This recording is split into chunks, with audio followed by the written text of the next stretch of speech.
শান্তিপূর্ণ বৈষম্যহীন সমাজ একমাত্র একমাত্র আল্লাহ প্রদত্ত জীবন ব্যবস্থার মাধ্যমেই সম্ভব।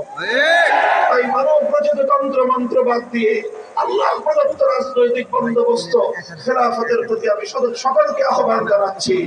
আপনারা বাংলাদেশ খেলাফত মজলিস, বাংলাদেশ খেলাফত যুব মজলিস সহ ছাত্র মজলিসের পতাকা তলে শামিল হন।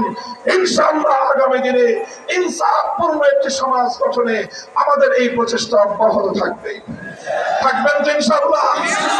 আল্লাহ পাক রব্বুল আলামিন আপনাদেরকে কবুল করুন। বাংলাদেশকে আল্লাহ পাক সকল ষড়যন্ত্রের হাত থেকে রক্ষা করুন। ওয়া আখিরু দাওয়ানা আলহামদুলিল্লাহি রাব্বিল আলামিন। বাংলাদেশ জিন্দাবাদ, বাংলাদেশ খেলাফত মজলিস জিন্দাবাদ। নাসরুম মিনাল্লাহি ওয়া ফাতহুন করিব। আসসালামু আলাইকুম ওয়া রাহমাতুল্লাহ। বাংলাদেশ খেলাফত মজলিসের সম্মানিত